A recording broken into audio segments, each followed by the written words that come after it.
అయితే నువ్వు 'యాడికే' సాంగ్ పాడావు కదా! అప్పుడు కోటి గారు అన్నారు కదా! రాక్షసి, బ్రహ్మ అయ్యో! రాక్షసి అని. హ్మ్. అంటే నీకొక పేరు కూడా ఇచ్చారు. ఒపేరా అని. ఒపేరా అని నీకొక పేరిస్తున్నాను. నువ్వు అన్ని జోనర్స్‌లో అంటే ఏ జోనర్ పాడినా అందులో ఇన్వాల్వ్ అయిపోతున్నావు. నువ్వు ఏ జోనర్ అయినా పాడగలవు అని మంచి కాంప్లిమెంట్ ఇచ్చారాయన కోటి గారు. సో, ఆ సాంగ్ ఒక్కసారి. షూర్. హ్మ్. మనసే తెరిచేసావే యాడ నుంచి నీ వచ్చావే యాడికే యాడికే నన్ను తీసుకెళ్తావు నీతో పాటే యాడికే యాడికే రావాలి నీతో పాటే యాడికే రాను నీతో పాటే ముల్లో పువ్వు పోయే దారేదైనా నిన్నే నమ్మి వచ్చానే అడవి కుళ్ళవాడి ఒక గొర్రె పిల్లలాగా నీ వెంటే వస్తున్నానే ముల్లో పువ్వు పోయే దారేదైనా నిన్నే నమ్మి వచ్చానే అడవి కుళ్ళవాడి ఒక గొర్రె పిల్లలాగా నీ వెంటే వస్తున్నానే యాడికే యాడికే తీసుకెళ్తావు నీతో పాటే యాడికే యాడికే తీసుకెళ్తావు నీతో పాటే. వావ్! చాలా బాగుంది. సో, అందుకే రాక్షసి, బ్రహ్మ రాక్షసి అన్నారు. నువ్వు చెప్పావు కదా యూట్యూబ్‌లో చూస్తూ నేర్చుకుంటాను అని. అంటే అలా కాదు. అంటే నేను హ్మ్. నా గురువులు light music Ramachari sir, little okay. Musicians academy. అవును. శ్రీనిధి అక్క దగ్గర కర్ణాటిక్ నేర్చుకుంటున్నాను. ఓకే. సో, మిగతా అంటే మా గురువులు కూడా మాకు అన్ని జానర్స్ చెప్తారు. అంటే only okay. Carnatic, only light music అలా చెప్పరు. హిందుస్థానీ కొంచెం, ఓకే. వెస్టర్న్ ఇలా ఈ సాంగ్‌లో ఈ ఓకే. ఏమంటారు ఈ ఇన్‌ఫ్లూయెన్స్ ఉంది. సో, హ్మ్. అన్నీ చెప్తుంటారు. వాళ్ళు చెప్పినవన్నీ మళ్ళీ నేను ఇంటికెళ్ళి యూట్యూబ్‌లో అన్నీ వినడం, అన్నీ అందరివి వాళ్ళ వెర్షన్స్ వినడం, వాళ్ళ ఓకే. స్టైల్స్ ఆర్ అన్నీ అలా అలా సో, అలా ఓకే. వింటుంటాను అంతే. ఆహా! శ్రీనిధి అక్క దగ్గర నువ్వు క్లాసికల్ నేర్చుకుంటున్నావు. అవునండి. ఓకే. అయితే ఇప్పుడు రామాచారి గారి దగ్గర నువ్వు మామూలుగా ఏమంటారు లైట్ మ్యూజిక్ సాంగ్స్ కదా! లైట్ మ్యూజిక్ సాంగ్స్ అదే సార్ అన్నీ చెప్తారు. ఓకే. సో, ఏ ఏజ్ నుంచి స్టార్ట్ చేసావు నువ్వు రామాచారి గారి దగ్గర అండ్ శ్రీనిధి అక్క దగ్గర? నేను నేను యాక్చువల్లీ ఎలా చెప్పను, అక్క దగ్గర 2018 నుండి, సార్ ఓకే. దగ్గర 2015 నుండి. ఓకే. 2015 నుండి. హా! ఓకే. అంటే ఇప్పుడు నువ్వు 'జీ సారేగామప' రాకముందు చాలా రియాలిటీ షోస్ పాడానన్నావు. అంటే ఏ రియాలిటీ షోస్ పాడావు? ఏ ఛానల్స్‌లో? 'బోల్ బేబీ బోల్ 6' అని ఓకే. 2015లో వచ్చింది. నేను హ్మ్. 6th క్లాస్‌లో ఉన్నాను. Gemini okay. టీవీ.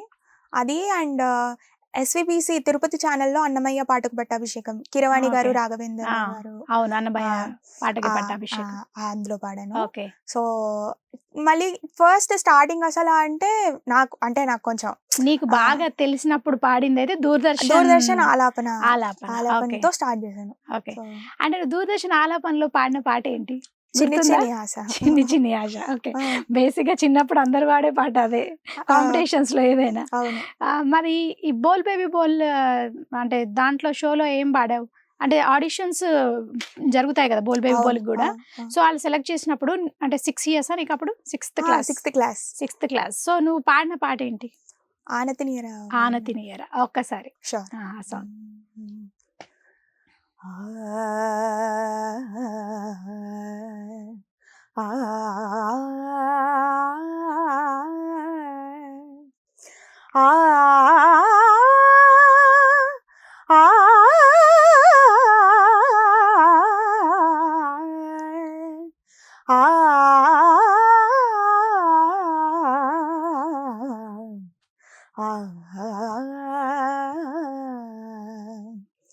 ఆనతినియరా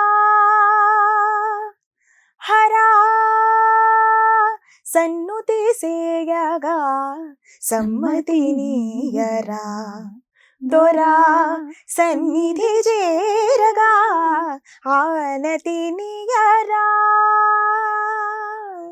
హరా సన్ను తీసేయగా సమ్మతినియరా దొరా సన్నిధి చేరగా ఆనతినియరా హరా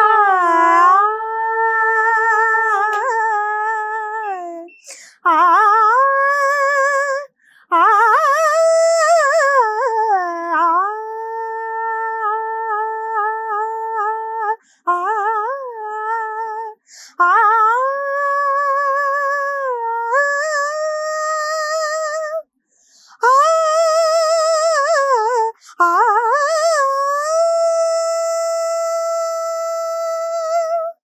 వావ్!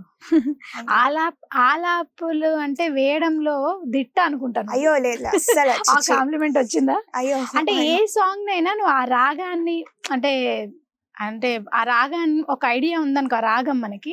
సో దాంట్లో మనకి నచ్చిన స్టైల్లో వేసుకోవచ్చు ఆలాప్స్. అవును సో నువ్వు అది వేయగలుగుతున్నావు. నొటేషన్ కూడా రాస్తావా? నొటేషన్ కూడా రాసుకుంటావా సాంగ్స్? రాసుకుంటాను. ఓకే. ఏ సాంగ్ అయినా రికార్డింగ్స్ కి వెళ్ళినప్పుడు అంటే చిన్నప్పుడు అలవాటు చేసుకున్నాను అన్నమాట. ఏదైనా అలా అలవాటు అయ్యి అంటే నువ్వు నేర్చేసుకున్నావు అన్నట్టు. అంటే లేదు, ఫిల్మ్ సాంగ్స్ కూడా నేను సునందా గారి దగ్గర నేర్చుకున్నాను. ఓకే. సో అలా నేర్చుకునే ప్రాసెస్ అర్థమయ్యాక నాకు నేను నేర్చుకోవడమే నేర్చుకోవడం. అంటే ఫిలిం సాంగ్స్ నేర్చుకోవడం అంటే ఎట్లా? అంటే సాంగ్స్ ఎలా పాడాలి ఏంటి అని నేర్పిస్తారా? ఫిలిం సాంగ్స్ తో అదే ఫిలిం సాంగ్స్ నోటేషన్ అంటే ఇప్పుడు మీరు చెప్పారు కదా అలా నాకు జీలో కూడా ప్రాసెస్ లో ఏం నేర్చుకున్నానంటే ఓకే మనం ఇక్కడ చేయగలుగుతున్నాం కదా అని మొత్తం చేసేస్తే కూడా స్పాయిల్ అయిపోతుంది. ఎక్కడ ఏం చేయాలి, ఎంత వరకు చేయాలి, లిమిట్ ఎక్కడ ఏది చేస్తే బాగుంటది, మన ఇంప్రవైజేషన్ కానీ క్రియేటివిటీ కానీ అవి నేర్పించారు. అంటే వచ్చాయి కదా ఇంప్రూవైజేషన్స్ అని చెప్పి గమకాలు ఎక్కడ పడితే అక్కడ వేయడం అది కరెక్ట్ కాదు. సాంగ్ కి ఎక్కడ అవసరమో ఎంత అవసరమో అది మాత్రం నేర్పిస్తారు. జీసరంగం వాళ్ళు ట్రైనింగ్ చాలా బాగా ఇస్తారు. కరెక్ట్. శివ అండ్ శ్రీకాంత్, అరుణ్ అన్న ముగ్గురు చాలా బాగా ఇస్తారు. అయితే ఇప్పుడు జీసరంగపాలో మనకి ట్రైనింగ్ ఇచ్చి వాళ్ళు పాడిస్తూ ఉంటారు. సో ఫస్ట్ నీ ఆడిషన్కి వెళ్ళినప్పుడు ఎలా ఎంత మంది ఉన్నారు అంటే నువ్వు మరి నేను సెలెక్ట్ అవుతాను లేదా అనే ఒక భయం కూడా ఉంటది కదా. సో నువ్వు ఆడిషన్స్ లో ఎట్లా స్టార్టింగ్ ఆడిషన్ లో నువ్వు ఎందుకంటే నువ్వు చాలా కంగారు పడతాను ఇందాక చెప్పావు, మరి ఆడిషన్ అప్పుడు నీ టెన్షన్ ఎలా ఉండింది? ఆడిషన్ అప్పుడు కూడా నేను ఫస్ట్ డిజిటల్ ఇచ్చాను, దెన్ ఆఫ్లైన్ అనౌన్స్ చేశాక నాకు అసలు ఆ రోజు అస్సలు బాలేదన్నమాట. నేను పాడితే బాగా పాడాలి మా, నేను వెళ్ళను అని కూడా మా మమ్మీకి చెప్తే లేదు నువ్వు వెళ్ళి పాడరా ఏదైతే అది ఉంటది నువ్వు వెళ్ళని బలంతగా నెట్టి రెడీ పంపించింది. ఫస్ట్ టైం ఏమో ఆడిషన్ ఇవ్వడం అంటే బోల్ వాటి తర్వాత అంటే చాలా సార్లు ఇచ్చావు ఆడిషన్స్? బోల్ బేబీ బోల్ కి ఇచ్చాను, సరిగమప అంటే అవి చిన్నప్పుడు కదా నువ్వు, అంటే ఆల్మోస్ట్ చాలా గ్యాప్ వచ్చిన తర్వాత ఇప్పుడు జీ సరిగమ. బట్ అంటే మిగతా షోస్ కూడా నార్మల్ గా ఇస్తూ ఉన్నారు. అంటే ఓకే ఆడిషన్స్ ఇస్తున్నావు కానీ ఇది సెలెక్ట్ అయ్యావు దీనికి ఫస్ట్ టైం? ఫస్ట్ టైం కాదు, మీకు చెప్పాను కదా. అంటే నేను ఓకే అంటే నువ్వు ఇప్పుడు హిందీలో ఆడిషన్స్ వరకే ఎన్ని రౌండ్స్ అయ్యాయి? 3 రౌండ్స్. ఆడిషన్స్ వరకు వెళ్ళడానికి కూడా అంటే హైదరాబాద్ లో ఒక 6-7 రౌండ్స్ అయ్యి, ముంబైలో కూడా కొన్ని రౌండ్స్ అయ్యి, దెన్ స్టూడియో రౌండ్. హిందీలో కూడా లిటిల్ ఛాంప్స్ కదా? Little champs. అప్పుడు నీ ఏజ్ ఎంత? 9th class 8th class. నేను అనేది అదే, నువ్వు ఇప్పుడు కాలేజ్ కదా ఈ టైం లో నువ్వు ఆడిషన్ ఇచ్చింది మాత్రం అంటే బట్ మ్యూజిక్ గ్యాప్ రాకుండా నేను మ్యూజిక్ లోనే ఉన్నా కాబట్టి మ్యూజిక్ లోనే ఉన్నా. అంటే షోస్ పాడడం రికార్డింగ్స్ పాడడం జరుగుతుంది, ఎప్పుడు బ్రేక్ రియాలిటీ షోకి మాత్రం జీ సరిగమపతో బయటకు వచ్చాం. అంతే. ఇప్పుడు దాసరి